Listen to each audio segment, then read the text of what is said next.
Hello and welcome to A Star to Steer Her By, episode 249. Whoa! What's next week? Before we get down to business, though, we have an important message. Ally Carl is back because allies stick with you through thick and thin, and we're about to hit thin. But Carl, tell us what just happened. In between recordings, I poured Diet Coke into my coffee. Oh. I don't know how I feel about it, but I'm warming to it. It's really, I think it's really improving. It might be a sign that I am evolving past my current incarnation. I'm glad you're not allergic to it. Yeah. He's like, why are you trying to take it away from me? I mean, I forget if this made it into the episode, but we had discussed a few weeks ago the fact that Coke is currently offering, but branded more as an energy drink, a, coffee-flavored Coke. Mm. Yeah, it's not bad. But this sounds, it's more like Coke-flavored coffee in your case, based on the ratio. Right, probably. And I got some cream in this coffee. Oh, yeah. Oh, God. Oh, no. So should coffee make this flavor? I don't know. I sort of feel like we should claim it for ourselves. Like it should be a homemade concoction. This is threshold flavored. What do they call it in threshold? Paris right. special? Paris Delight. Paris Delight. Yeah. That's what this is. It can be part of the new Yeoman Rand creamer line. Excellent. We can, do a modification of the Starbucks logo. It's her with just her arms and a phaser in one hand and a pot in the other. Yep. There for it. Just a whole line. And this will be the Paris Delight. We'll figure out more as we go on. And I think this is great. Copyright us. I don't care what you say, CBS. This is our idea. We're running with it. Sue us, mother. Oh, wait, no, they won't. Oh, no, we don't have money. No, forget I said that. Well, because we don't have money, though, what would the point be in suing us? It can still ruin you. Yes. Yeah, totally, completely. I was ruined long ago.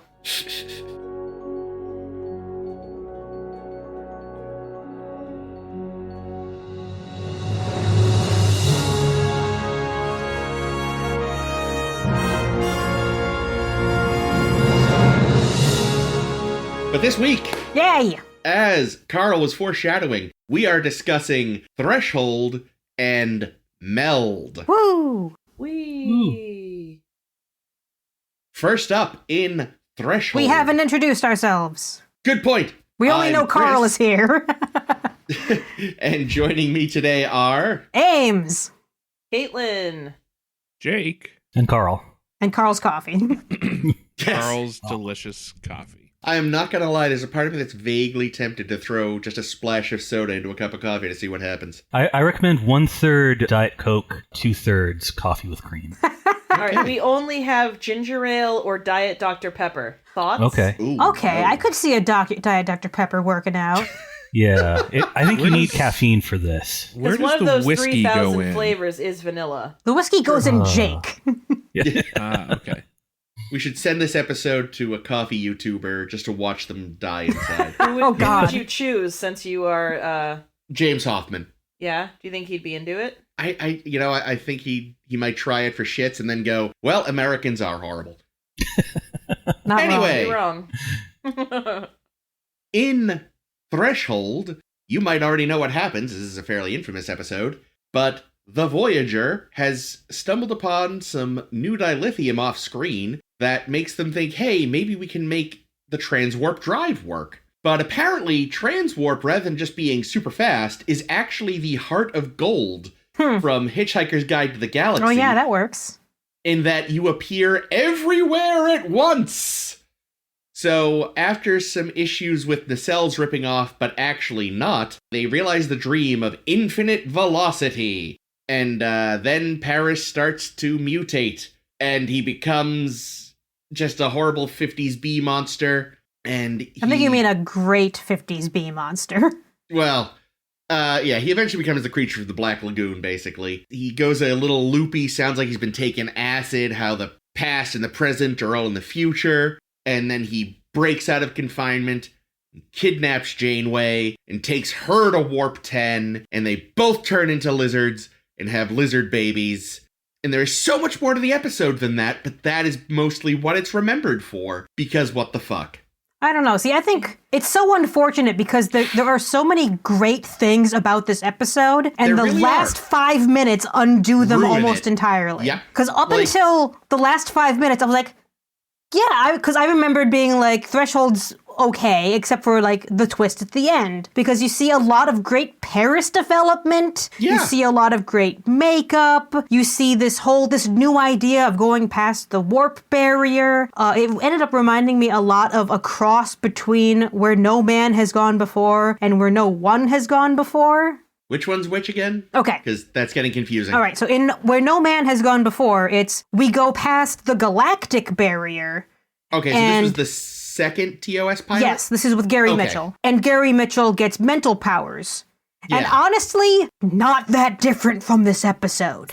When In you some ways, you're really right, think yeah. about it. It's like a weird thing that's entirely counterintuitive to what you've just done happens as a result, and you turn into a freak. And then in Where No One Has Gone Before, it's where time and space and imagination are all one thing, and the Traveler and Wesley show up and they do a thing. And that reminded me an awful lot of this episode as well, because you can be everywhere at once, and the future is the past, and the past is the future, and everything's a pretzel, and I don't know what else. Yeah, like, I haven't seen this in I don't know how long, and it But we really... just watched it. It was like 3 hours ago. Touche. But, like, what it does drown the fact that there's some really fascinating, little tidbits about Paris in here. Yeah, there are. He used to lock himself in his room and cry a lot, and that's sad. Bitch. Like, I'm oh, kidding. wow. Especially because, like, Paris seems like the archetypical cool jock kid, but no, actually, he was a very sensitive, sad young boy. Yeah, with lots of pressure put on him to be great, and that makes so Yeah. much sense. Yeah, and the fact that it sort of eventually is partly what really broke him down and caused him to take the path he took, Yeah. I'll show you, Dad. Yeah, it's like, there's some, and McNeil does really well with what he's given, and God, if they just hadn't done what they did, this would have been probably much better remembered. Without the final act, it would Yeah. have been Well, so okay, great. so let's break that down. Break it down What- for us, Jake. What did Break it they down. do? What is the offensive? Because I know what I feel. What What- I was offended by. What are you offended by, Jake? So I would say one of the goofiest episodes of TNG was Genesis. Mm-hmm. Yep, we kept bringing that one up. Oh, is that the Um, one that I kept talking about with the de-evolution devolving, and yeah. stuff? Yeah, Yeah. Proto Yeah. Barkley and Proto Worf. And this is the partner of that episode. It's the other side of the coin. It's the other side of the coin. It is the, like, yes, Star Trek has never been perfect with its science, and we've acknowledged that, but this one is so offensively bad from a bad science perspective. Futurama does so much better with the science that it's bizarre to me. Yeah. Like, they double check things for their episodes. Like the X, like, and it would have been so easy to not fuck it up. Right. Just be like, It's a mutation. yeah, That's it's- all you have to do to there's- fix it. There's random mutations Yeah. that are occurring, and it's leading. But like the fact that they're like, oh, this is what humans might look like in millions of years. Like, that's not how fucking evolution works, you fucking dipshits. yeah, Especially no. because Hey. we all know that the pinnacle of evolution for any species is the crab. What is that from Right. something? This is the second time you've said this. That's me, because the crab has independently evolved on Earth like 7 times. Okay, yeah, I have heard this. I was So gonna say, that's if not you. That's just fucking amazing. Like, yeah, but so actual because of facts. that, I have said, well, this just proves that the crab is the pinnacle of evolution. That's kind if of it's fascinating. happened independent, Or it's just the lowest hanging fruit. maybe, but yeah, no, it's It's happened easy to become a crab. Why can't it be both? because the crab has evolved independently multiple times. There's actually a word for it. I think it's just like crabination or something. Meh. Crabination. But it's either Stop, it is not like called the that. pinnacles of evolution are the crab. All my favorite nations: carbonation, crabination. The crab Can we or put that the in the gator. coffee? Yeah, Definition I'm sorry, makes the me crab or the laugh. what, Chris? either the crab or the gator, because the gator is largely unchanged over millions of years. I bet sharks are up there too, True, yeah. because So- sharks have been kind of just doing the same thing forever. Yeah, so the ultimate life form is a combination of the crab, shark, and gator. Oh my god, that's the fact that- that's the movie we the have to write, guys. The fact that gators are unchanged for millions of years is the exact reason why this episode's explanation is ridiculous. It's the reason gators are relatively unchanged is because there's very little selective pressure. Yeah. That would be triggering them. They live in a fairly static habitat. They don't have any major predators. They are the major predator. Yeah. So there's nothing that's really pushing them to, when there's mutations, they vanish because there's no evolutionary advantage to evolving at that point. Yeah, speaking of, if you're talking about it, because Star Trek doesn't understand evolution in many ways. We're going to talk about them for our blog-tivity at the end, so stick around for that. There is one thing that's almost interesting about this evolution, and that's that someone states, you think about evolution as becoming a more advanced and more sophisticated being, but evolution also works in a way that it could also make you a less advanced, simpler being if that is what is necessary. That's almost interesting, but it's not what this episode needs to be. No. Right. And honestly, the easiest thing that they could have done and still had, putting Paris under lots of awesome makeup and all this cool stuff, if they just said radiation mutation, because if you're everywhere at once, you have probably zapped yourself with radiation. And you've been inside a bunch of suns. Exactly. That can't be healthy. Oh, that's neat.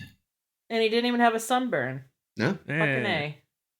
I mean, the other awful thing about this episode, in my opinion, right? So you have the bad science, which is unforgivable in my opinion.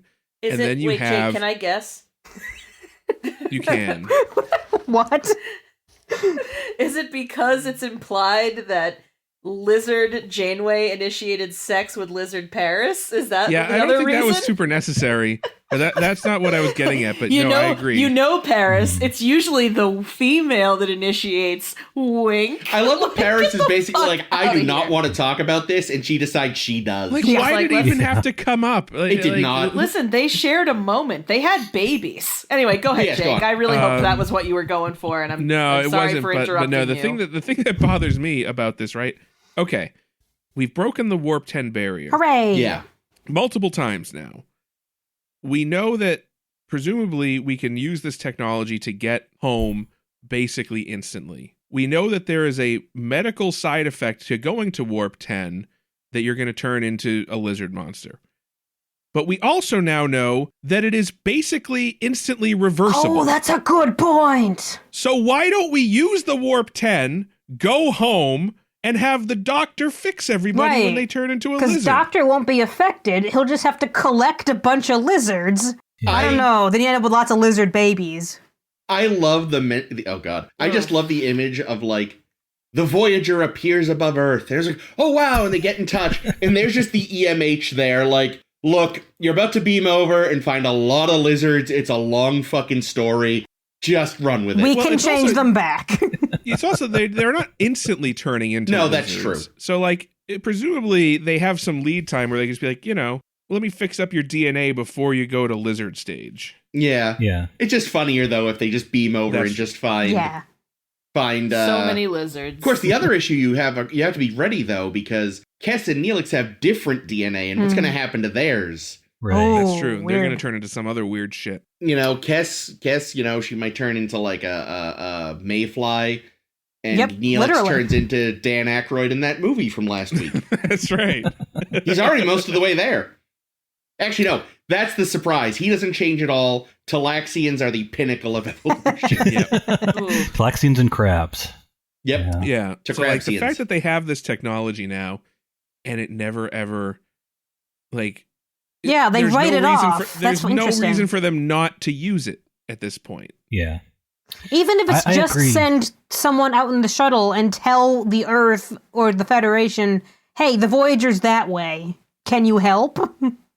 I mean, or if nothing else, since we don't know if our logs were actually delivered by Romulan dude from 20 years ago, make a transwarp drone that can, it's not going to mutate, and it just appears above Earth one day, and it's got your, letters from Voyager being we're alive, we're in the Delta Quadrant, we're working on it. Send the EMH. When in doubt. I agree. The bad science is part of the problem here. Yeah. One thing that crossed my mind is, while there's no way this is future evolution, what they turn into does sort of look like a Lystrosaurus to me. What is that? They were the dominant form of life before the dinosaurs. Ooh. Oh. And they were wiped out when the dinosaurs came, and they evolved into mammals. They're us. Oh, cool. So I can if always they- learn more about dinosaurs. Dinosaurs Yeah. are so fun. Yeah. So there actually might be a sane thought behind what they turned into, is what you're saying. Yeah, if they had said they're de-evolving instead of Nope, they did that in evolving, Genesis. You can't do it then again. I realized there would be actually some footwork there, but at least scientifically, then it would be a perfect episode and would win a Peabody Award. Carl, in I gotta addition to say, its Emmy. I was gonna say, instead of just an Emmy for makeup. Yeah, the Last makeup was week- good. Did you guys Yeah. notice? Because I noticed, I was watching the makeup because I knew this won an Emmy, and freaking Robbie McNeil was saying, like, during the scenes where he's mostly just covered in stuff, and you can actually see the side of his head pulsing. okay, I said it once. Wait, is it pulsing Yeah, in there? it's because they had like tubes running up into the prosthetics and stuff on his head, but because like people were literally like blowing into the tubes and like pulsing the tubes to make them do the moves. That's sick. I love it. It meant that because all he could hear was so he couldn't actually tell when to say his lines. Amazing. Well, he guessed really well. Well, I guess That's what actually editing's editing. for. Yeah, I know. Yeah, Still. that's how it works in TV. But yeah, so yeah, and this did win the Emmy, so that's Yeah. that is. I say, people make fun of it because like, oh, the episode that won the Emmy is the most ridiculous one, but I feel like it was earned. Yeah, what it won Did a really good for job. makes sense, yeah. Especially considering some of the shit makeup we've seen Oh, yeah. in Yeah. Star Oh Trek's gosh, past. Birdhead people. Jameson. Oh, God. if that had won an Emmy for makeup, I'd have been livid. Yep. Yeah. But I think the real problem here, though, is story structure wise, because if this is very much like you're driving on the highway and then suddenly you run out of gas 5 minutes before your destination. Yeah. They run out of good at a very pinpointable moment. Yeah. And the fact is, we've got Paris. He takes the captain, King Kong style. We're afraid. He sneaks out because you can launch shuttles on the ships without them knowing Every and being able day. to stop you. They do it every day. Every time, Yep. every day. It's insane. They don't know where he's taking her. It could be anywhere. It takes them 4 days to find them. They come down, and all of a sudden, it's a sitcom. Yep. And they're like, huh. I don't know how I'm I going don't to know. put this in the log. I know. And Tuvok all of a sudden is like, well, the female is obviously the captain. You inferior human. And then cut to outside the ship, and suddenly Janeway's voice is heard, even though she was just a lizard. Captain's log. They topped me from being a lizard, and now I'm all right. I'm all right. My hair is the same Turned length. me into a newt. At the very least, you need to spend act as a lizard. Like you can't you can't rush a lizard like that. You just can't. Well, you also can't rush the recovery from No. being a lizard. Nope, You know, yes, you can. You can't off screen. Oh, they fixed me. Yada yada yada. And this is such a bizarre occurrence that they will never talk about. At the very least, you would have to go to HR, I would think. I don't But know isn't- what the Who's what the to head of do, but- HR? Is it Neelix? No. Yeah, I think So it's- literally yeah. you need to scrub the last 5 minutes of this episode and either replace it or just end it. I don't care, because also Yeah. once they're changed back and wow, you turned into Nick Locarno and a lizard. Tom and Janeway are having a chat, and the chat is just so sad and bland. Yes. And I was so sad because earlier in the episode, Paris was having all these big developmental moments for his character and talking about his past. And here it's like, well, I guess I have to learn how to do things for me. Am I right, Exactly. Janeway? And it felt like, wow, you didn't really have a good way to tie this one up in a bow. So you hanged yourself with it instead.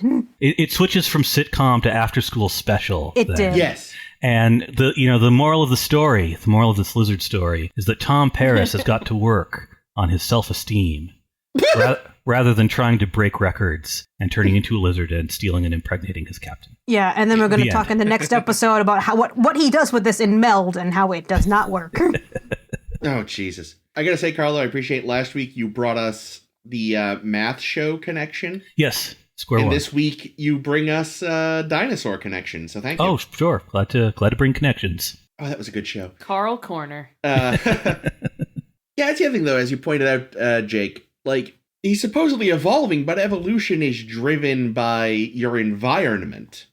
Yeah. Not so, like, just accelerating time. But his environment at Warp 10 was everywhere. Yeah. So he adapted to that. But it's what's happening in sickbay, right? Like, there would have, like, if sickbay had an environment where the atmosphere contained that gas that he needed to breathe, yeah, then it might make sense that he would start adapting to breathe that gas. And then the question then is, why does Janeway turn into the exact same creature?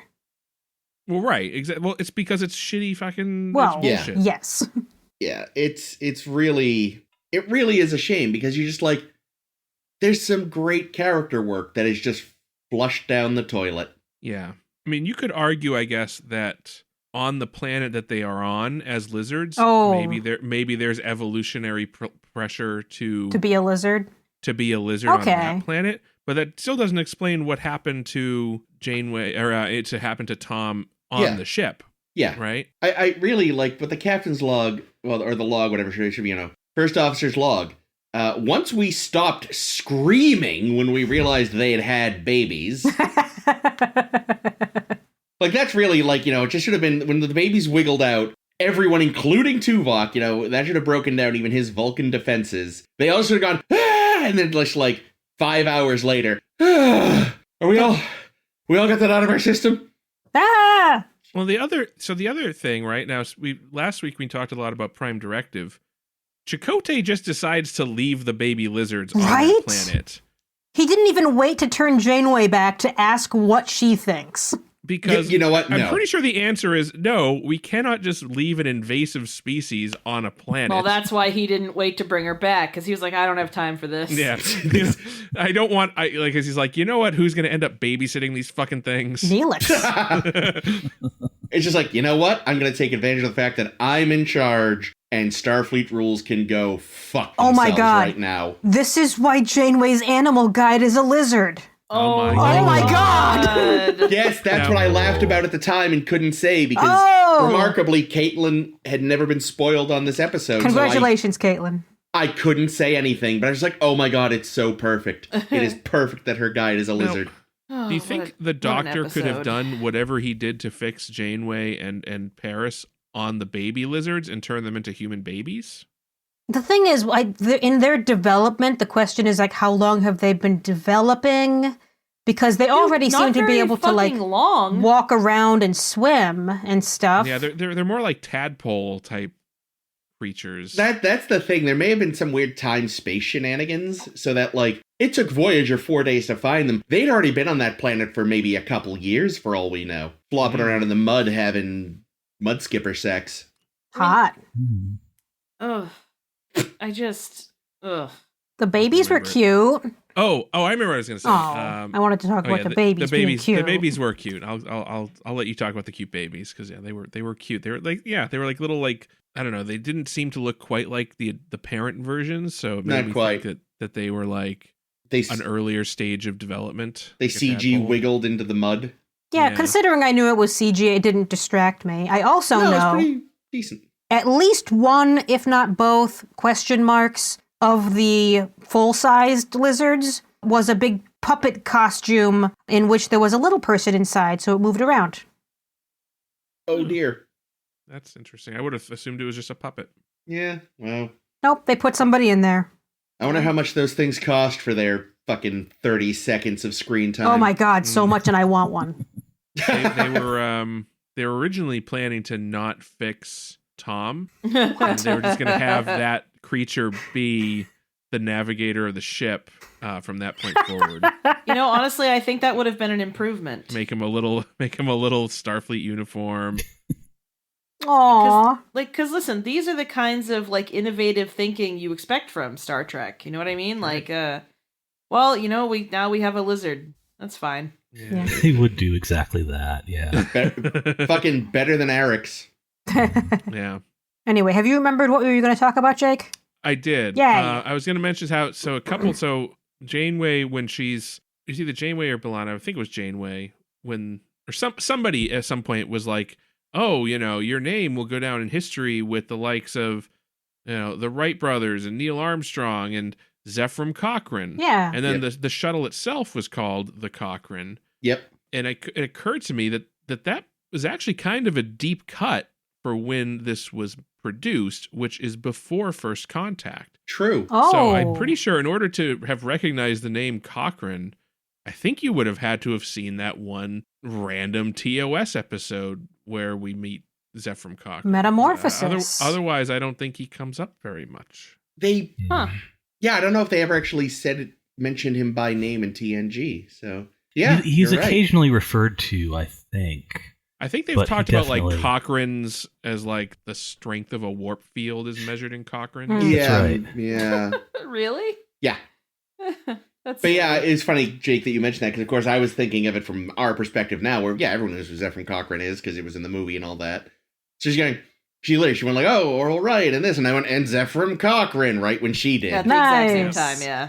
But yeah, no, you're right. That was kind of a more obscure reference at the time. But it didn't follow the classic model of name two people you've heard of and like one and then one that you haven't to make it sound futury. So it's like, Wilbur and Orville Wright, Neil Armstrong, Zach Thrax of Novus 3. Zephram Cochrane, yeah. Yeah. And luckily no fucking Elon Musk name drop because no one knew who he was yet. Oh, Bar- God. Oh I man, remember that. that's in Discovery where they That has dropped already and it aged has poorly. not aged well. That no. is probably a fucking record for something aging poorly in Yeah, Star that's Trek. why you don't put living people. No, in your they shit will like let you that. down. Yeah. Well, what's his name too? Aging poorly. The Mooch. That was us though. Well, I just mean in general. Fair.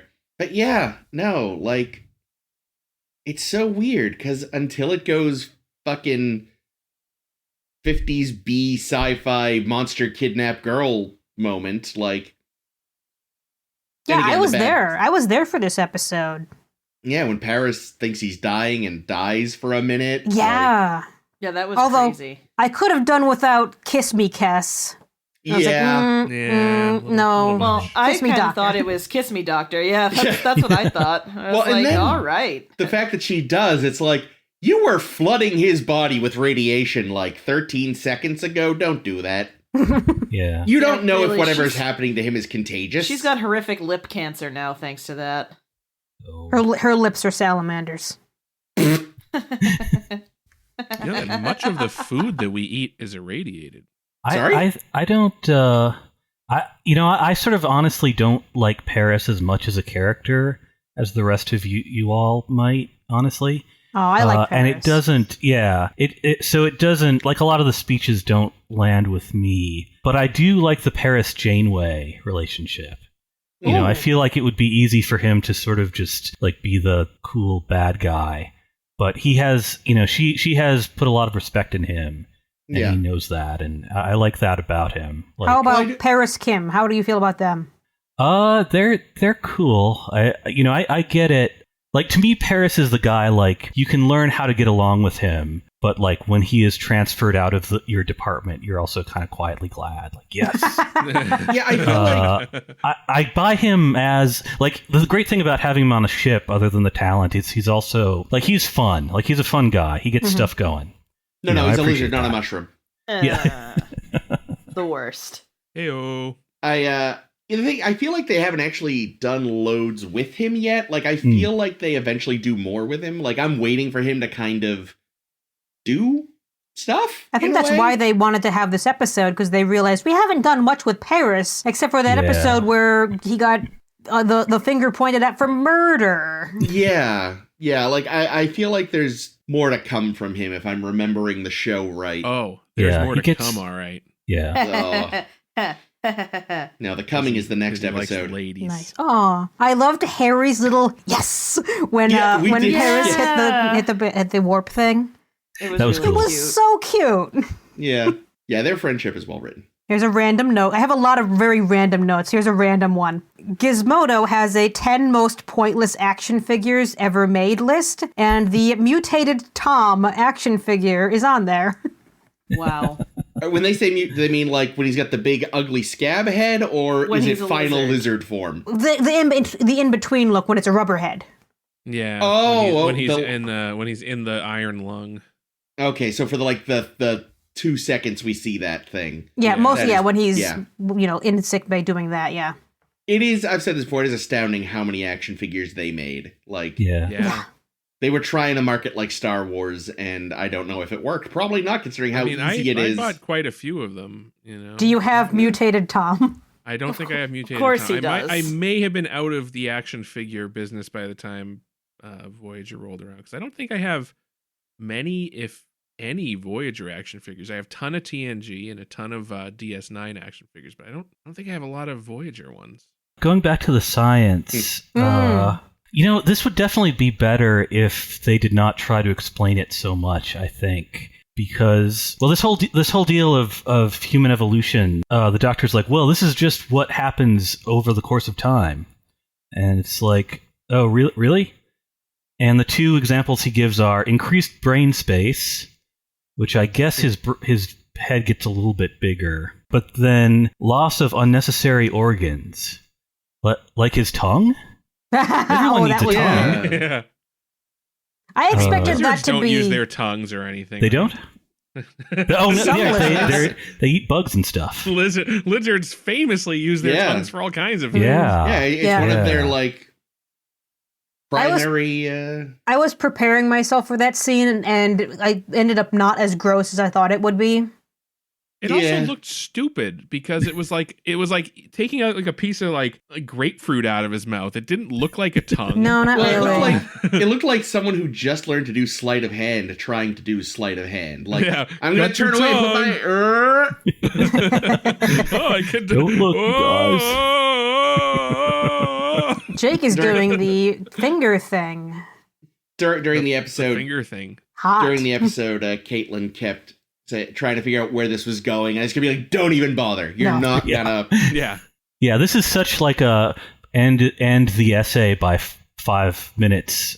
Yeah, Deadline is 5 minutes away. Like this is as bad as parallel planet development to me. It's like in... Is it Aquil, where we decide at the very end, the dog is the guy. yeah, kind of. And they were rescued by say Mo. Mo. And they turned into say lizards. Oh, such a good reference. Here's another and my random last- fact. Oh, sorry. Sorry. Let me get this one out. And this, this was rough because poor Robbie McNeil apparently had asthma attacks before. Oh no. So when he was doing the I can't breathe oxygen thing, he was like, "Oh, I'll just do something like that," and then it triggered him a little bit. He was like, "Oh, good. no. Now I'm not comfortable at all. Thanks. Fuck. That Good job, sucks. me." Good job, me. That feels very Paris. Yeah, and just watching the Badly. scene, knowing that, I was like, "Oh, the poor thing." Yeah, that's horrible. Jesus. Glad I didn't know that. Imagine almost dying for this episode. Ew, that's worse than dying for the Prime Directive. That- Carl, though, what were you gonna say? Well, the other science thing was transwarp. Now, the Borg have transwarp, I believe. Is this the same kind of transwarp? They And if have- so, why don't they turn into lizards? They have transwarp corridors. Uh-huh. I don't know what the difference is. That might have something to do with it. No, guys. They Okay. have trance warp, which is why they're dressed like that, because they're going through the Oh, rain. nice. Okay. Oh, they have emo goth industrial warp. That's the thing they Um, don't tell you. Like, it's, okay, getting a simulate kind of sucks, but every Friday night, there is a bumpin' party throughout the whole collective. Aw. The glow Well, sticks come out. It's amazing. Goth ex mortis. I really wish Star Trek would stop throwing around the term transwarp to mean Yes. various different things, though. It's ridiculous. Because, like Captain Fancy Baton was all excited about transwarp, but that's clearly not what this thing is. Nope. Hmm. And again, it doesn't seem to be related to Borg transwarp, which uses a Fancy whole different baton. system. Yeah, I mean, I think technically transwarp, they're using it just to mean like literally the definition of those words, which is like beyond warp. Like Yeah. whatever is beyond warp, which I guess makes sense, but the fact that they're using the same term to describe multiple things. Yeah, it's a so problem. yeah, the Excelsior may have had transwarp because it was going beyond the warp that they had at the time that the Excelsior was built. So yes, it's transwarp. Where in this one again, we're going beyond the warp barrier that we currently know. It's transwarp. And the Borg thing, oh well, it allows you to move faster than warp. It lets you move transwarp. So I can understand why they're using that phrase. It's just really confusing that they're using the same term for multiple different technologies. Yeah, well, especially with this transwarp being very different than either of the other two. Again, it's most comparable to the Heart of Gold. Yeah. Where And you then are you turn into a everywhere. rubber duck. Yeah, or a little knit version of yourself if you've seen the movie. Oh, yeah. It's Not clever. a great movie, but those sequences are There's pretty good cool. moments. It's got a lot of Yeah. really good moments. Exactly. Yeah. Oh, speaking of Little Rubber Duck, I made myself a note because I actually really liked the scene where they were trying to, when Neelix was trying to help them figure out this transwarp Yeah. problem. And my thought was, use the rubber duck approach, where if you've got a problem, explain it in a way as if you would do to a rubber duck, because a rubber duck's not going to know what the fuck you're talking about. And if you can't explain it to a rubber duck, then you don't know the fundamentals of your problem. And then Neelix comes in with an entirely different perspective, and they're Yeah. like, oh, Neelix won't be able to help. He's just a cook and not a good one at that. Reh. And then he comes in with a different perspective. And even though it's not like a specific suggestion, it gets them thinking in a new way, like the Yeah. rubber duck approach. Yeah, and he's not a formal engineer, but he's owned a ship, as far as we can tell, completely on his own for a while. Like, he's familiar with engineering, even if in sort of a kit bash, seat of your pants kind of way. Like, he'll Do we get still have Neelix's shuttle lying around? We don't Yeah, see it, theory. do we? He's mentioned it a few Okay. times. Yeah. We haven't seen it in a Did- while. Didn't he use it last week to go to that? If he did, I don't think we planet? saw it. I guess, yeah, they didn't show it, but I guess that would be implicit, maybe. And they must have gotten it back after Yeah. the Armada showed up. Eventually, they're just going to have to cannibalize it for shuttle parts. Oh. Yeah. Yeah, I hope they got the Threshold shuttle back. Washed off all the Yeah. lizard goo. Is that, Oh. remind me, is that how they tracked them down? Did they track the shuttle or did they Yeah, find them? I think that's what they Mhm. said. They Yeah. tracked the shuttle. But if you're Chakotay, do you really want to be in that shuttle? No. Oh no. Until you've You know hosed what's it happening down. there. Yeah, I whoever they sent in to clean it, multiple hazmat suits. Mm. They don't have the luxury to abandon a shuttle. Sorry, Shall that's my we- favorite. I always like when Janeway says she doesn't have the luxury to do stuff. That's fair.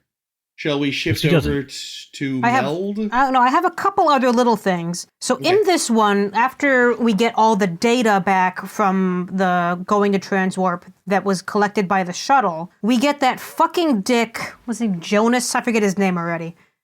Dick man. Oh, yeah. Jonas, yeah. Conferring with the not Romulan. Kazon. Kazon. With the Kazon guy being like, here's some more nefarious thing. And you're like, ooh, this guy is going to pay off. And it's like, okay, they're still seeding it. So I'm Yeah. curious. Are they going to stick the landing? There was enough seeding already without that in this episode. Yes. Bunch of Kazon just turn themselves into lizards. Yeah. I do wonder how the Kazon feel having received that information. Because presumably then they had to get the update later, which said, funny story about that transwarp situation. God, I'm sure all that data they got from Tom's shuttle will be dumped into the same forgotten archive as that data they got from Twisted. Yep. And never Oh, I was mentioned thinking again. that too. Yeah. Ugh.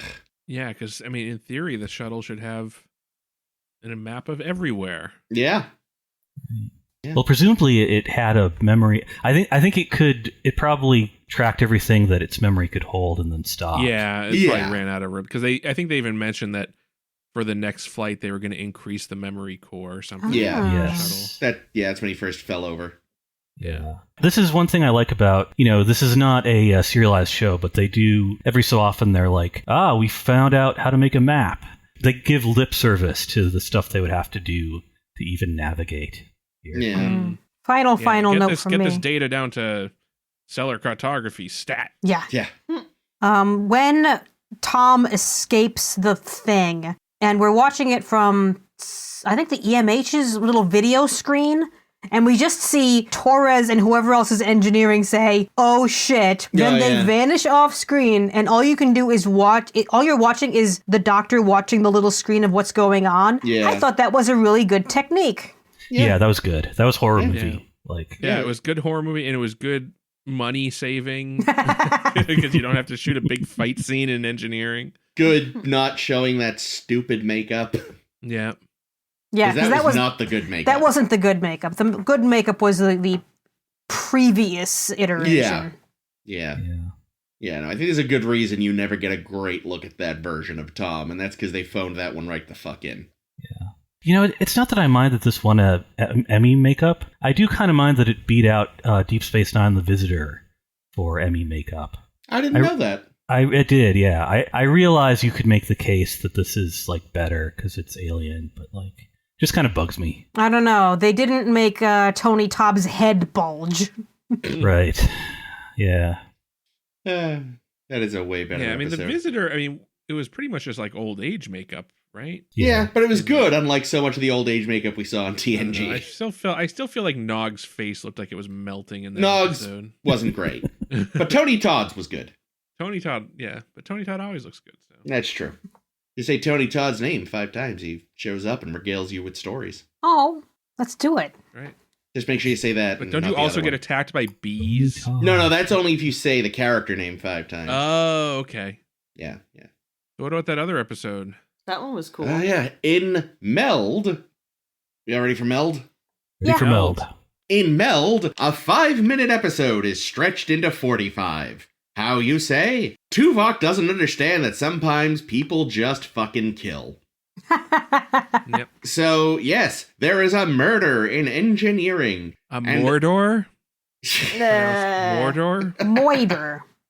A Mordor happens in engineering, and suspicion immediately falls on a brand new character who's totally been there the whole time, guys. Mm-hmm. Lon Suitor, as played by, I forgot Brad his name. Dourif. Brad Dourif. Love him. Who we have previously seen in Dune 84 on this podcast, and all of you, I'm sure, have seen in Lord of the Rings as Grima Wormtongue. He's also in one of the Aliens. I think the third one?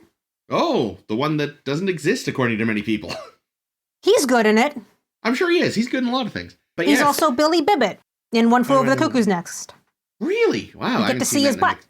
He's in One Flew Over the Cuckoo's Nest? We can't list the whole guy's filmography. No, we cannot. So Can't anyway, we, though? He is there as Betazoid, who, boy, the black contacts on him make his eyes look enormous in a way it never has with any other Betazoid. It is frightening. Well, it's like the size of the black pupil is like, so it's like a symbol of masculinity and virility in Betazoid society. There we go. Either way, it makes him look fucking nuts, which he is, because he kills a guy for like no reason. And I didn't do that on purpose. So they very quickly realize he did it, and once they've got proof, he's like, yeah, you got me, fully confesses, there's where I hid the murder weapon. And everyone's like, well, that's that. The hard thing's gonna be figuring out what to do with him, because we don't kill people. We can't just leave him in the brig, so what and the fuck? Tuvok's like, can't we kill people? Tuvok! Well, and Tuvok's, though, is just like, no, there has to be a motive.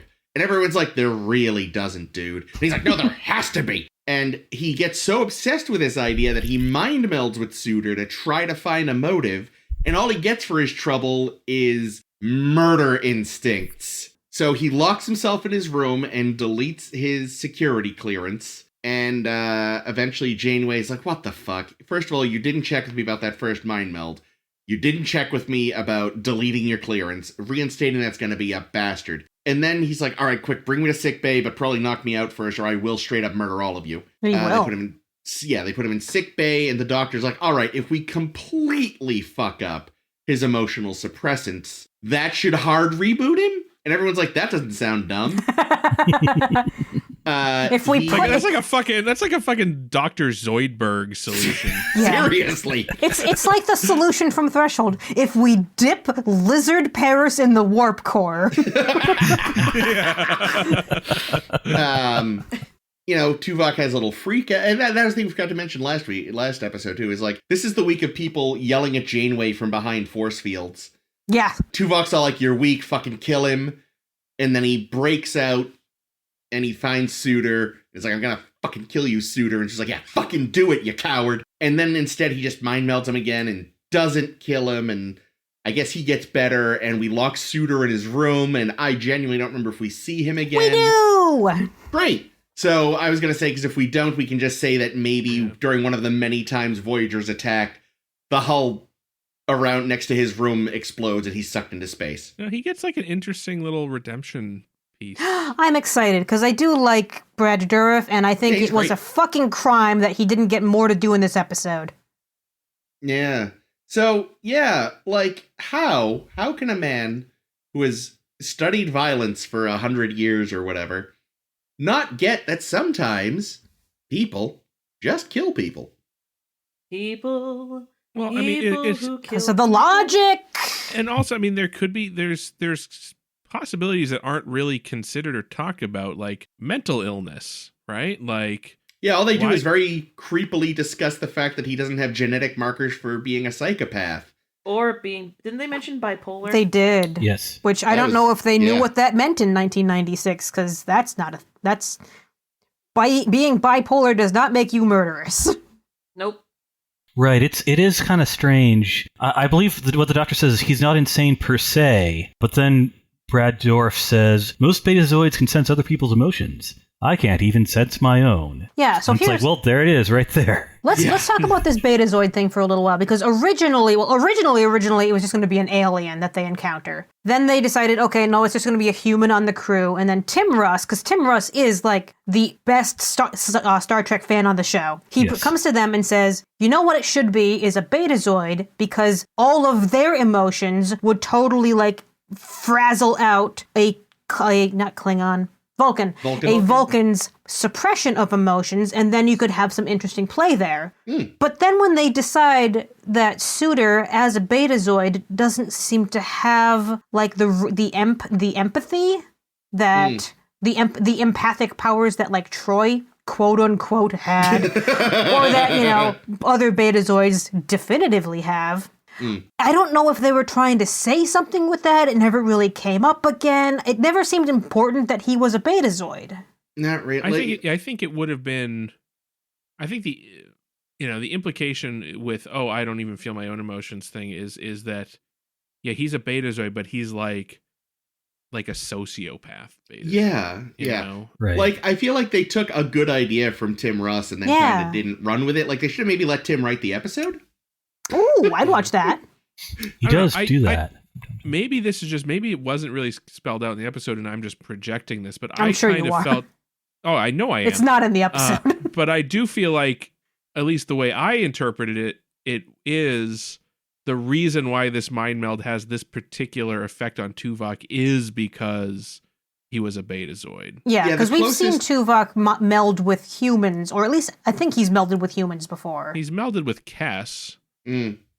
Yeah, like there's an almost throwaway line from the doctor being like, so what causes it? I don't know, maybe an incompatibility with like Vulcan and Betazoid psychic stuff? Apparently like Vulcans are PAL and Betazoids are Region 1 or something. I don't know. And this is what I like about the decision, though, because it just playing a psychopathic Betazoid is inherently frightening. And the idea of even if they don't say that this would mess up Tuvok's mind meld, like it kind of implies it. Like it provides a solution that is as murky as the moral situation. Yeah. I was fascinated by the doctor's line, sorry, no pun intended, or no Vulcan joke intended, where he's like, ugh, mind melds. They go wrong more than they admit. Yes. He's so right. I love the criticisms of mind melds throughout this episode too. Where he's, mind meld's kind of an act of violence. I know, I loved that. And Tuvok, like, what? No, this can't be an act of violence. That final scene where Tuvok goes to kill Suitor, but instead melds with him, is so erotic. Yeah. It's like, whoa. I was hard into it. They both definitely came. Mentally, if not literally. Like, we always make blue jokes. It's like, no, I don't care if the director told them to or not. They clearly went to a corner and said, are we going to make orgasm faces? And they both went, yes. I hope they did. Made orgasm faces. Yeah. And this isn't just us being us. This is like, what the fuck? And this whole thing, this is such a showcase for Tim Russ. Oh, yeah. Who is an excellent, I sort of used to think that his performance was stiff. And then I realized, no, he's just that much of a Vulcan. Yeah. And just the idea that he is a total disciple of Leonard Nimoy, of what he laid down. And he has his own idea of what that means. Like, can't you sort of feel the sort of thing, well, Vulcans don't have emotions. It's like, well, they do. And you better be glad that they buried them, buddy. Yeah. Yeah. Mm-hmm. And you see that here. He does do that very, I think, again, because he's such a fan, I think he understands that. Because you can tell some actors play Vulcans and think, oh, yeah, they're emotionless. It's like, no, they have some of the strongest of any species. They just suppress the fuck out of them. Yeah. And he gets that. And occasionally there is these, even when he's being disturbed by the fact that he doesn't get that it could just be a crime of passion with no reason, basically. And that is clearly the face he's making. He's slipping and letting through some confusion and frustration and stuff, which works for a Vulcan because they do have emotion. He is annoyed as fuck by this. He'll never say it, but he is. I was definitely expecting, because, we start this episode, or somewhere in the beginning of this episode, we have Neelix saying, I'm going to get you to smile one of these days. And Tuvok's like, fuck you, you're an idiot. But then when we get a really fun scene in which Tuvok has made himself a Let's Murder Neelix program in the holodeck, I was expecting him, after killing Neelix, to do just a little smile. But he didn't. I was like, aw, that would have been good. That would have been good. I'm going to say, so aren't there rules against making your coworkers in the holodeck? Oh, not if you're Barclay. Yeah, I was gonna say, we're gonna find out later. This is just what Tuvok does. He makes his coworkers in the holodeck for fun and murders them sometimes. But yeah, when he got to let loose and go full, the what's the word I want here? I don't know. Psychopath? Barriers down. Yeah, it's Unleashed. funny too because, and I don't know if maybe he was. I don't know if he makes his voice deeper when he's Tuvok or was purposely making his voice a little higher, but his register changed when he went full remember me, Eddie? Yeah. Yeah. But it's always fun when you get to watch the Vulcan cut loose. Yeah. And you know what else? I got the sense he was still holding back a little bit. Ooh, nice. He was not that was not even full. If he had gone full Vulcan, I think someone would have been dead. Or he would have just greased himself up and started fucking. Also an option, yeah. Like in that celebration that Neelix was saying that he should do, but they haven't done in millennia. Yeah, the pre-Surak pagan Vulcans who apparently greased up and fucked a lot. Yeah. Which, by the way, more examples of Neelix being bad at his job. You don't talk like that about someone else's culture if you're the morale officer. No, but on the other hand, he seems to be the only other person on Voyager who's bothered learning anything about Vulcan society. That's a good point. I mean, his execution is flawed, but he's trying. He's trying. He's read about Vulcans, which is probably more than most of the crew have done. They just go, Vulcans are weird. And he's just like, I'm going to learn about them and try to figure out why they're weird. Yeah. He's a useful conversation starter, perhaps. He is. He's kind of like Paris in that way, actually. They're both, that's why they hate each other. Yes. Interesting. You didn't mention the Paris subplot yet. Oh, right, because it doesn't have a conclusion. No, it does have a conclusion. The conclusion is they stop it. Tell us about it, Chris. It's so dumb. Paris just starts a daily lottery if you can guess what some reading is going to be at noon every day. Everyone throws a single replicator ration into the pot. The winner, in theory, there never is a winner, would get the pot. Tom keeps a couple for himself as the head of the lottery. 10%. Yeah. And then, I guess the reason I say is there's no conclusion is because Chakotay comes in and shuts it down. And it's all the captain is very disappointed in all of you. And Tom, basically calls him an asshole on the way out. And rather than respond I'm your superior, fuck you, or anything like that, Chakotay just kind of gives him a look and walks off oh, there's going to be a final scene dealing with the implication. Nope, nothing, it's over. Oh, I see. It's what? I do know there was a scene that was cut not quite related to Paris's reaction, but in which Chakotay would dress down Tuvok for not being aware that this thing was going on as, head of security. But of course, Tuvok's been too busy figuring out how to be violent. Bro, and then Tuvok fucking kills Chakotay. Yeah. But also, God. Short of spying on the whole crew, how should he have known that was happening? Well, I mean, there were a lot of people involved in the pool, so... Yeah, but I don't know. And I feel like security officers spy on the whole crew. Well, the problem is security Odo officers... did. Odo definitely did. Well, yes, but Odo was a fascist! We all admit that. Tuvok would like to be one, but he respects Starfleet rules too much to go full... all security officers want to be fascists. I mean, it was true of Worf, it was true of Odo, well, Odo just was. It's true of Tuvok, but again, Tuvok respects Starfleet regulations too much to go full fat. He wants to, in his heart of hearts, but also I'm sure there were security officers involved in the pool, and they would have helped keep it hushed up. Ooh, there you go. Yeah, but I was fully expecting a scene where, instead of Chakotay finding out about it, it's Tuvok, and he fucking flips out and smashes shit up in the bar. Goes full Jesus on the bankers in the temple or whatever. But yeah, it's just one of those, Kills Sandrine. It's one of those B-plots that could be in literally any other episode. Yeah. And it wouldn't matter. But It also, also- for this one, it felt really too, light for what was going on. That too, true. It That's also true. feels, especially since we've paired this in our watch with Threshold, it feels like stepping back the Tom character after he had a lot of very interesting introspective work done in Threshold to be like, oh yeah, I have to work on myself. I've learned a lot about myself. I want to do more things for Starfleet to make a name. Nope, I'm going to start a gambling ring. Yeah, and we're back in Sandrines, which I didn't realize we were going to see again. Yeah, I don't know. But the thing is, it does seem ridiculous that they can't have a gambling game. Yeah. Why not? They gamble on Deep Space Nine all the time. Yeah. Weird. I mean, is it just the fact that Tom was taking a cut? Is that what made it a problem? Possibly. But yeah, and again, just the fact that it feels like there was supposed to be a confrontation afterwards that just never happens. Yeah, just kind of dropped it. Well, you know what? That's Chakotay's life debt written off. That's it.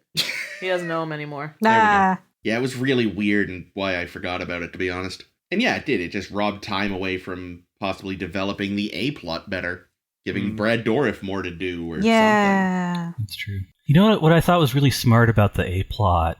Speaking of fascism, I just love that the thing that drives Tuvok mad is that Brad Dourif is still alive. Yeah. That is fascism.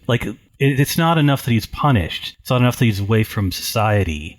He has to be dead. And otherwise it's a sign of weakness. And that's fascism. That's vigilantism. It's also... That's everything. In a way, it is legitimately an argument people try to use in favor of the death penalty. It's like, we're just going to keep them alive and feed them and stuff? And it's like... Yes. I mean, to be fair, when they're in prisons, you can use them as slave labor. Yes, exactly. See? But also, there's just the thing. fact that it's been shown time and again that it's more expensive to keep people on death row because of all the money you have to spend on the constant appeals and trials and this and that. And blah, blah. It's cheaper to just let them live. Well, yeah, in our world, but I'm sure in Tuvok's mind, it was just open the airlock. Yeah. Yeah. Yeah. But I also find it interesting, though, that so apparently now he's been sentenced to confinement in quarters confinement for forever. However long it takes to get home, and then someone else will deal with him. Strikes me as, shouldn't they have had a court-martial?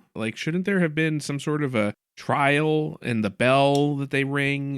Maybe not because he confessed, so it's just we can skip that? I don't know. Yeah. Tuvok did mention... That works. I assume there would be a hearing at some point later, but he as a confessed guy with no other suspects. You at least have to keep him somewhere until the hearing. Oh, yeah, no, I agree. But I feel like it's okay, we'll keep him in the brig or keep him in his quarters, and then we'll have a tribunal, and we'll probably decide that, yeah, he's guilty as fuck, and he'll have to stay in his room, but... I feel like there were some steps skipped here in the due process. Well, here's my question. Who the fuck is ship's counsel? Because Tuvok says at one point, I suggest you speak with counsel. Neelix. Seriously, like, It's one of his other jobs, yeah. as we have bitched about many times now, there does not seem to be a Starfleet JAG on board. Well, there's no Starfleet JAGs anywhere since TOS. Well, this ship makes a little sense for me not to have one because they were off just on a mission to go and capture some Maquis, and that was it. This isn't a ship like the Enterprise D, where they're actually doing exploring and doing stuff. This one had a very specific thing that it was going to do, and it brought on a bunch of people specifically for that task, and fuck it. But we have seen in the past that a captain is, I'm pretty sure we've seen a captain act as, you know, a judge in a tribunal, and we've seen other officers serve as counsel. So I think in a pinch they can always. Yeah, which has to be what he meant, because the way he said it so matter of fact, like there was going to be someone. Yeah, I feel like, in Measure of a Man, you know, the JAG, Picard's girlfriend there, just was like the judge, but Picard and Riker had to be the counsel, which made no sense. Yeah, they'd probably make Chakotay do it. Yeah. See, what they should do, and this feels like a really bad early TNG, and I'm sticking to it, is you go on the holodeck and you bring up programs of Clarence Darrow and the other guy from the Scopes trial, William Jennings Bryan. Thank you. And you make them be ship's counsel. You know, Darrow can defend Suter and Bryan can act as the prosecution. That's cool. You know what? I believe you have a hearing scene in your very next episode. So soon you will be able to there we go. Oh, good. To weigh this. I do hate hearing scenes, so I'm not looking forward to this. Yeah. And here's the other thing. Like, Tuvok 64, we're just going to keep him in his room forever. It's like, look, I know it's a nice room, but after a while, a single room, you're going to start to hate it. Yeah. Yeah. Well, this is kind of a fascinating, you know, we don't know much about Federation criminal justice system in Star Trek, and this is the only time in a way that we see it up close. Like they have such a primal horror of the death penalty that only we do death not sentence have. is going to Talos 4. Go Talos 4. So what would they do if they were in the circumstance? Like they would be thinking, well, you know, we have to rehabilitate this guy. Well, we can't, but you know, he's does he just become sort of like a Charles Manson figure in prison, and people write letters to him, and I don't know. I think he would be O'Brien's hero because he's killed so many Cardis. Yeah, that was an interesting bit, you know, when they're talking about him and they're like, yeah, he just seemed to love what he did a little too much. Yeah. Like, Too much. Remember, I realized in the top of my notes when I realized the guy who he kills is named Darwin. So across both of these episodes, Darwin is spinning in his grave. Hey! Yeah, it's really like, you know, DS9 does all this work to be like, yeah, so yesterday's terrorist is now today's government, and that's, you know, reckoning with your past and this and that and your actions and blah, blah, blah. Whereas Voyager is more, there's good terrorists and there's bad terrorists. We are the good ones. What? No. If you're a good terrorist, you're a freedom fighter. Yeah, but that definitely flies in the face of that, I think. Trying to establish this idea of like, yeah, Suda kind of freaked even the rest of us out a little. It's just like, yeah, we were violent as fuck, but that guy's on another level. Yeah. Like, we just killed them. He killed them and kept an ear. Yeah. Yeah. Or a spoon. And the doctor also says that his record is not noticeably different from most of the Maquis. Yeah. Which means that 1/4 of this crew is potential serial killers. Yeah. I don't know what to think of that. It's really actually quite dark when you think about it. Like, they claim that eugenics are not allowed in the Federation. But they seem to know a lot about the genetics that drive aspects of personalities, is what I'm saying. Yeah. I think there's a little stuff going on very quietly. Well, I mean, you know, just because they don't embrace eugenics now doesn't mean they don't still have all of the previous research that was done. Yeah, I'm kind of wondering, though. Is there some stuff happening? You know, can you, Gattaca style, not get into Starfleet if your genetics show something bad like that? Just you know saying. what? It's probably like, you know, they probably can't do that legally, but they'll create a test. There we go. Oh, like the Wesley test. Yep. Yeah, like the Wesley test. They just, you know, they'll find a reason. they're gonna weed out the people they don't want anyway. Yeah, if Suitor took the Wesley test of, okay, these two people are in peril and you can only save one of them, Suitor would go in and shoot both of them in the head. This is it. Maybe it's just because I've watched too much Deep Space Nine, but guys, I don't know. I'm thinking the Federation's the bad guy. Well, they do know too much. I mean, the technology, and the other thing, I mean, the perennial problem with, like, there seem to be no rules on the holodeck. Yikes. Like that always, like, I guess there's nothing to stop you from creating a hologram of Neelix and murdering him every day. Apparently not. But it seems like that would, I mean, I guess it would probably help you not be as violent, or would it? You know what I mean? Like, it seems like something. Suitor at least makes it sound like he tried video games to get his violence out, but it didn't work. But for some people, it might be enough. Yeah. Also, Carl, I am really sad because 5 years and almost 250 episodes in, you just came up with a better name for this podcast. No Rules on the Holodeck. Fuck, that's a good name. You can use it as the episode title, perhaps. Maybe. I don't know. I was a fan of Darwin is spinning in his grave. Yeah, I like that. Yeah, I agree. I agree. It's lame that he's named Darwin. Stop being cute. So weird. Michael Pillar wrote the. Yeah, stop being cute, Michael. Oh, but he's got that hat. Yeah. I'm making shit up. I can't remember which one Michael Pillar is. Do you know something? I went down a kind of a rabbit hole. Tuvok refers to Cardassian Pinochle. Yes. And something bugs me about that. So I looked up Pinochle. And it turns out at Pinochle there is a type of hand that is in play called a Meld.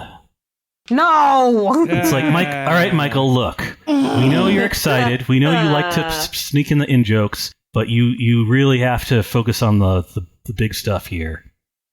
See me after class. Chris is aghast. What's sad is I should have realized that because Melds are actually thinking a lot of different card games. Really? Yeah. Like, I think in a lot of even just common ones, it's just like, that's the formal name for a thing that you don't necessarily realize because no one calls them that. But that is almost certainly why he did it. I am so sad right now. I know. And I love this episode. I hate bringing up this sort of thing, but... Fucking, God. I feel like my violent holdbackers are being shut down right now. Mine definitely have just been. Yeah, that, oof, boy. Quick, someone change the subject. That was just... Well, no. Do you have anything else on Meld? I have one final line, and that's when Tuvok asks Suitor if he knows what a Meld is, and he's like, it's that Vulcan thing where you grab someone's head. Yes! And I love that line. That wasn't good. That was a great line. Amazing line. That's, because, if you don't really know what it is, that's all you know about it. It's like, well, what the fuck are you doing? It's a portmanteau of weld and melt. Yes. Which actually, it comes from melonhold. Melonhold. It comes from what? Melonhold. Because you grab someone's head. Oh, melonhold. Got it. I was like, the fuck? Yeah. All right. Let me see if I can segue us in without knowing what the hell we were talking about last. I think it's probably best just to admit we recorded this later, especially since I'm Carl's going missing. I'm gonna address that in some way. Speaking of awkward segues, this is a new version of an old recording. There we go. Yeah, we'll just keep that. Oh. So speaking of Threshold, which I'm sure we were just discussing a whole lot. I think all so. of this sounds right. Threshold, yeah. Sure. What was that one about again? Something about doorways? No, that's doorways and lizards. Doorways and lizards. Gross. Fuck that episode. So sadly, Carl has turned into a lizard. Sorry, Carl. We'll see you. And fucks Janeway. We'll see you and your lizard babies soon. But we're going to move on to our blogtivity, and just for a little bit of insider information, we're re-recording this later because otherwise all the transformation chatter would have just been a goddamn beast. Yeah, the original version was a bit of a drag. A little bit, yeah. So we're going to have a discussion right now that you can follow along on the Tumblr of our blogtivity this week. And in the spirit of all the great Threshold character transformation that we just witnessed, we're talking character transformations, which we see a lot of throughout Star Trek. Mm-hmm. So instead of going and trying to touch on each and every time, because that's fucking exhausting, and most of them are just characters aging up and down. So many.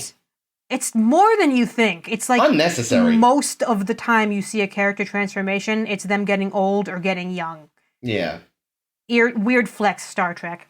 But there's also a couple of really good or really memorable, or often really bad, character transformations that we can talk about. I'm going to actually let Jake talk about a character transformation first, because I know you've got a good one planned. Oh, right. Yeah. Transformation.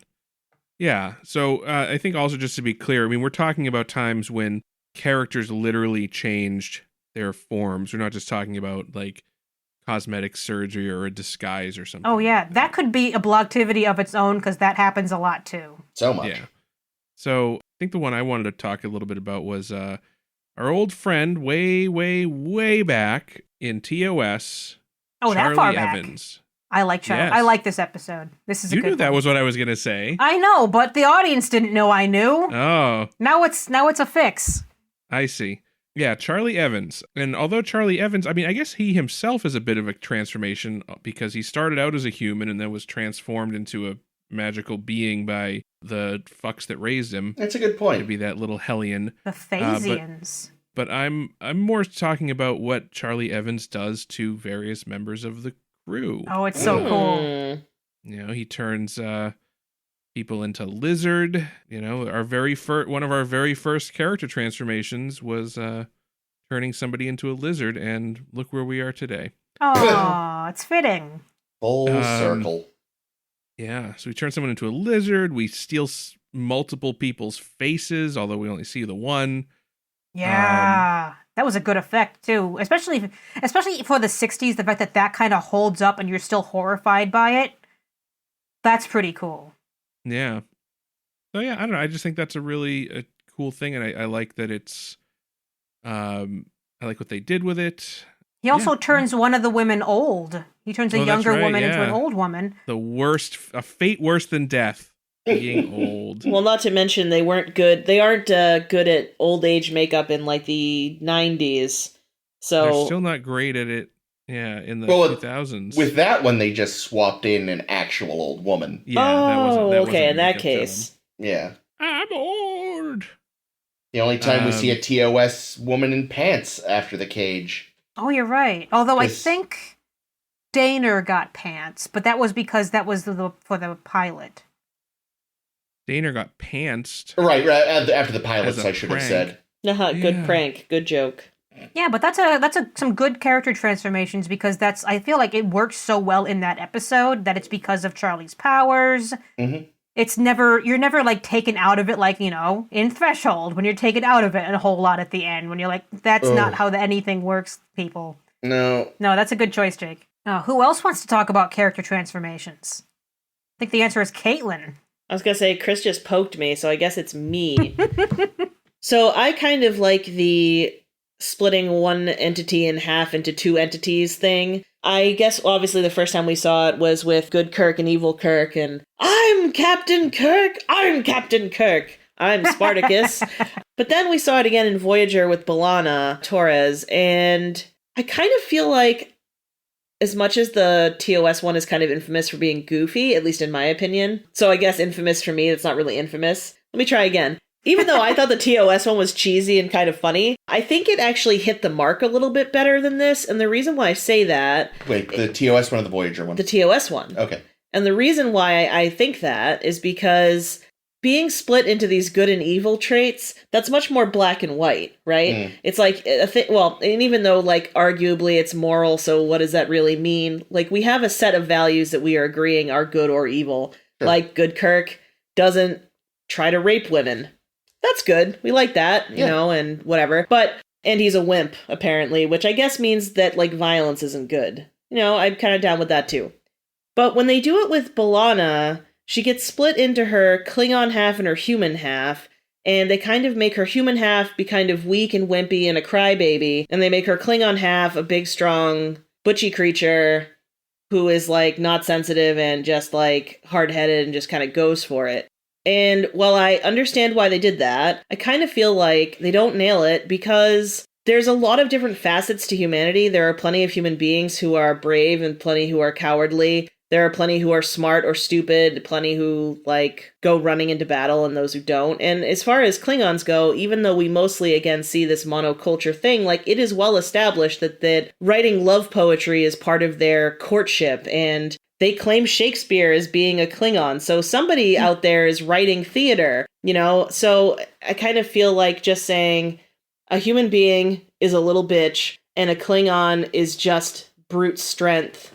It doesn't really seem... It sells both species short. Yeah, I still like it, and I loved getting to know both sides of Torres, and it was cool to see sort of how they sort of fight together within her, because that's kind of a thing about her character, which is that she's sort of at odds with the two sides of her personality. But it's almost like they only showed us the negative aspects about both sides of her personality, when I think especially for her as a character, it would be more important for her to embrace the positive aspects of both sides of her. They did show us that human B'Elanna was where all of the engineering talent comes from. That's true. That's B'Elanna weird. Is dumb as a rock. Yeah, that was uncomfortable. Yeah, that was a bad choice. Yeah, but that's the thing, though, is like Klingons have ships, though. So like somebody must have a working brain cell over there. Yeah. Yeah, we met a Klingon engineer. Yeah?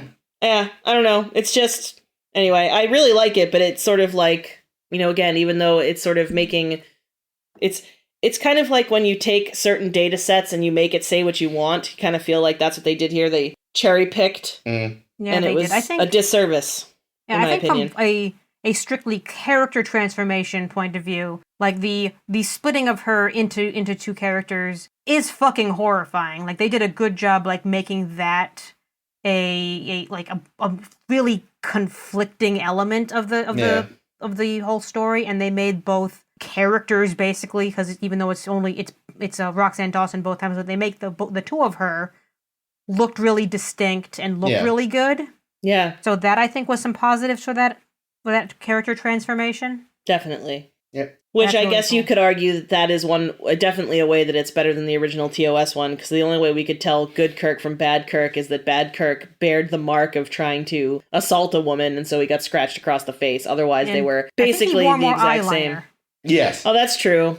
But I mean, all boys should wear eyeliner, so I don't find that to be a good characterization. I will say, to your point, I think at the very least the "I'm Captain Kirk" is definitely a frequent go-to for people trying to show off when, like, TOS is cheesy. Oh, yeah. So that sequence, at least, is infamous, if nothing else. Oh, thank you. Like, either the series as a whole, or just, hey, let's make fun of Shatner specifically. That is used so much. Truth. No, I think that's a very interesting choice, yeah, because I don't think I originally really thought of the splitting in half element like that, but yeah, that's really, it's very transformative. Yeah. And it also, like, worked well in the episodes. And it was another one, unlike Threshold, in which you're like, I'm buying all of this, even though there's a lot of weird techno-babble, there's a lot of weird medical babble in B'Elanna's case. Yeah, good choices. Yeah. No, thanks. Couldn't have done it without you, girl. Chris, do you have a character transformation to bring to the table? Sort of a grouping. Ooh. I was going to discuss Assimilation by the Bjorg. Yes! And gotta say, Jean-Luc Picard is a lucky motherfucker. Truth. It's like, yeah, he got assimilated, but they decided just to give him a power glove instead of chopping off his fucking arm. Because by the time we get to First Contact, we see the Borg are like, no, chop off that fucking arm. There is that one very unpleasant bit where somebody's amputated stump is just wiggling around with the little plug, and they chalk on that thing, and it's just like, wow. I mean, you don't want to be assimilated at all, but if you've gotta, like, he definitely got, like... Yeah, go the Locucius route. Yeah, he got the least shitty version. Like, when they put him back to him, they didn't also have to give him a Luke Skywalker hand. It was just like... Oh, that'd be great, though. I feel like if they were to Borgify someone in one of the modern shows, that's what they would do, and then they would show, like, oh, and Star Trek has all this medical stuff where they can regrow your arm in some way, or something like that. That's true. Yeah, but I'd like to think that it would go in sort of like an apt pupil direction, where the hand continues to be like an evil Borg thing and try to, like, strangle him. That's kind of funny. But yeah, there's the upgrade. Oh no, what did I say? Apt pupil. I meant dark half. Apt pupil is about Nazis. That's what I thought. Sorry. I wasn't going to say anything. I don't know either, so I'm taking your word for it, which is a mistake. Yeah, that's true. Stephen King short story, Okay. Apt Pupil, but the other was a book about like a guy who, I don't know, like he absorbed his evil twin Oh, in Jesus. the womb, and so he's evil Kirk and good Kirk, basically. But yeah, so yeah, Picard got off lucky. When they get to the movies, and I think when we see Borg and Voyager, they've I'm got the looking like forward.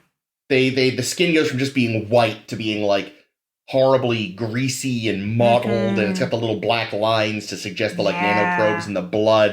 Borg Queen looks great. Yeah.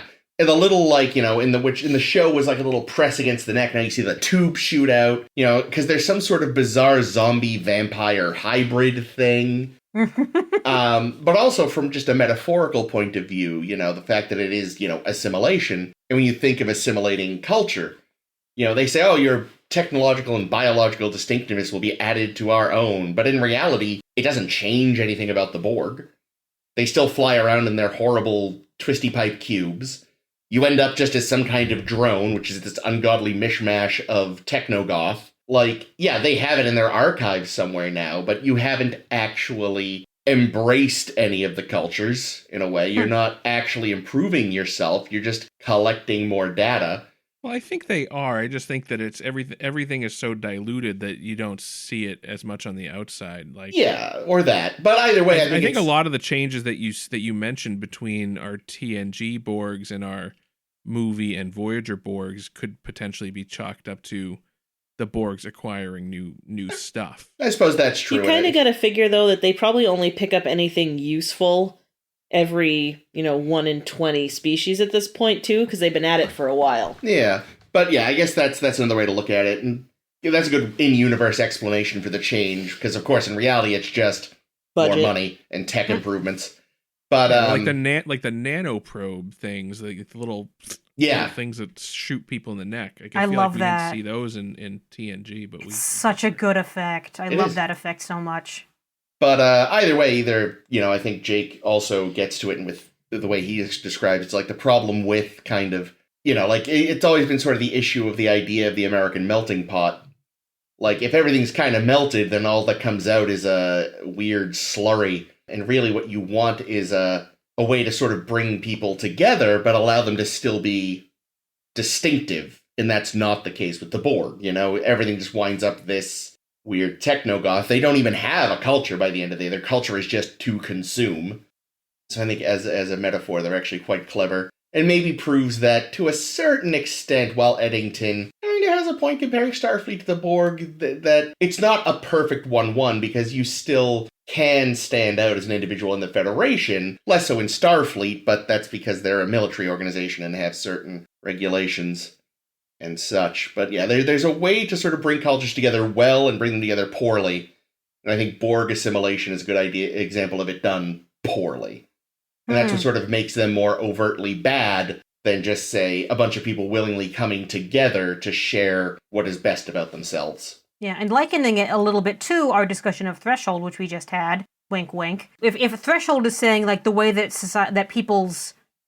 that biological people's advance is to kind of go backwards to lizards, perhaps, if that's what's necessary, it sounds like the way that cultures advance can also be in a way that doesn't seem progressive, that doesn't seem positive to the people who are being transformed. Yeah, I will say, I guess, gun to my head, I'd probably rather be a technogoth than a lizard. Interesting. I don't know about that. I don't know. If you're a lizard, you get to have offspring with Janeway. Lizard sex is probably bad. Anyway, what do you got, Ames? I was going to say, yeah, because after I asked you guys to bring an example of character transformations to the table, just so we're not talking about 8,000 different episodes right now, I was surprised that we haven't talked at all about a couple of the ones that are ones that I think are really interesting to talk about. So just a very, very quick honorable mention to, like, fucking Identity Crisis, the one where Geordi turns into a glow-in-the-dark ape. Because that one is wild. Yep. And also, the effects looked good. I remember it not being, like, the best episode, but I remember glow-in-the-dark Geordi was a lot of fun. Yeah.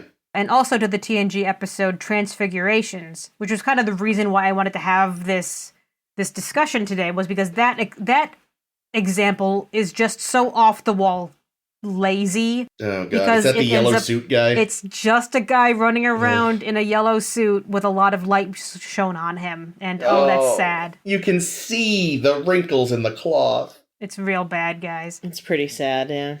Yeah, but the one I'm going to actually bring to our character transformation table to talk about a little more is fucking Genesis!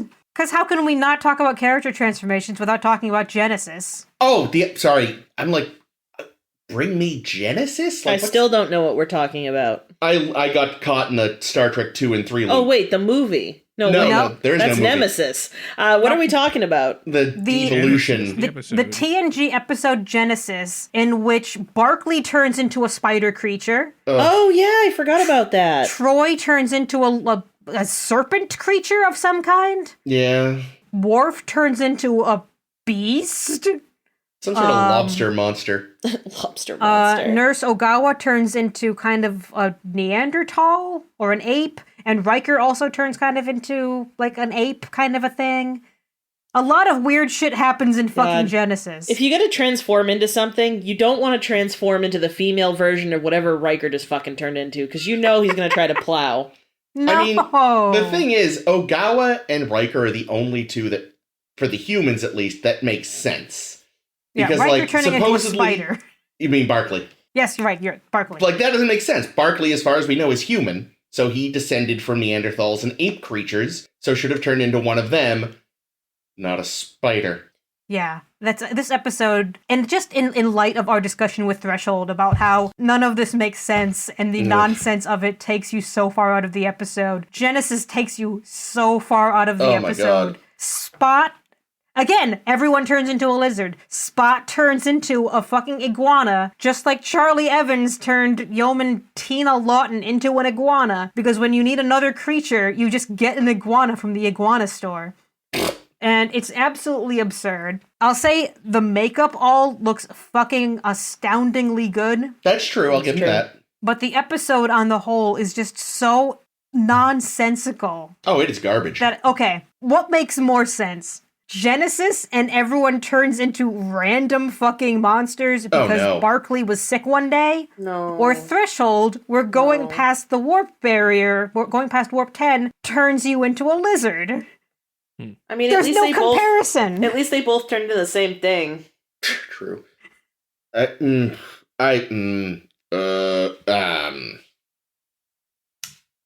Fuck. I mean, they're So, both yeah. terrible. I wanted to pose that to you guys just because, like, I know people shit on Threshold or not. I know I know a lot of people consider Threshold the worst one of Voyager. Ooh, scary. Well, honestly, if that's the worst, it's definitely not horrible. I mean, it's not it was great. almost a good episode until the last 5 minutes, but Pretty much. yeah, like, I give you Genesis. Made just about as much fucking sense. It made less. I mean, I mean, the worst part is, like, honestly, if it just hadn't been for the Barclay thing, because, like, Right. it's like, why is Troy turning into a lizard monster? It's like, well, we don't know. She's part alien. Maybe that makes sense for a Betazoid. I always refer to Zoid or Zed. Betazoid. Betazoid. But, like, Barclay becoming a fucking spider just doesn't fucking... I don't know, it does sort of make sense. He is fucking creepy.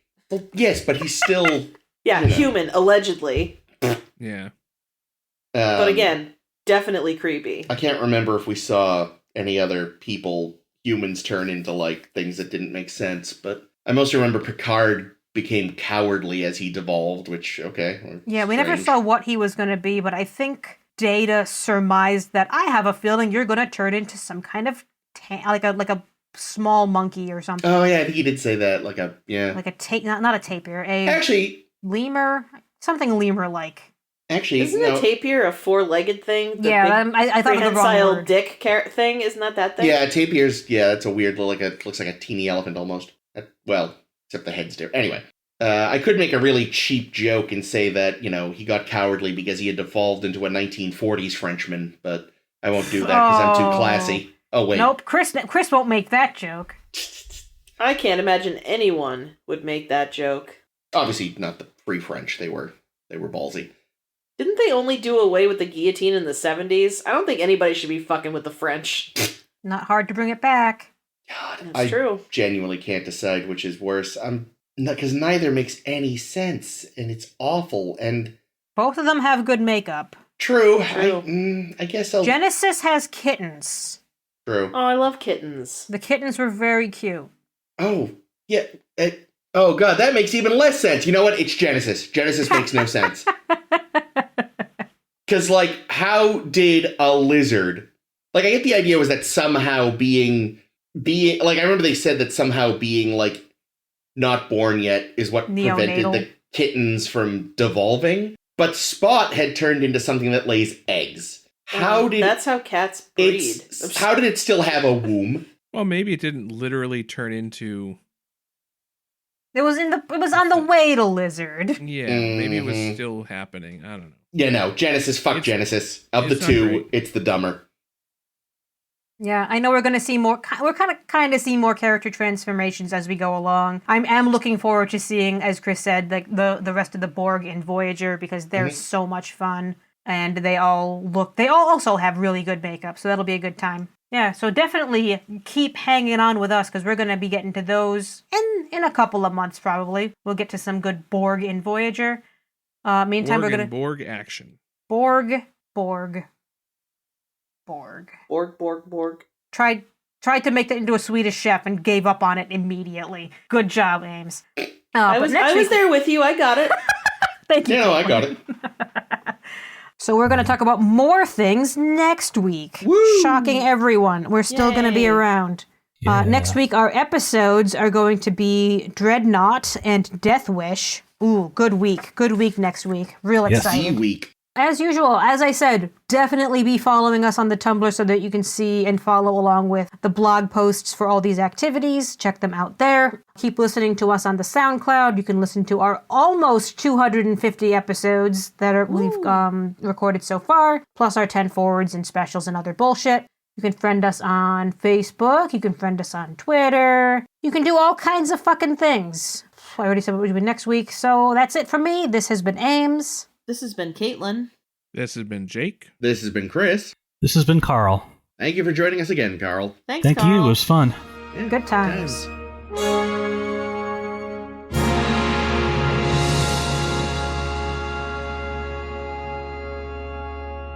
Clean break so I don't have to keep any of that in. Jesus Christmas.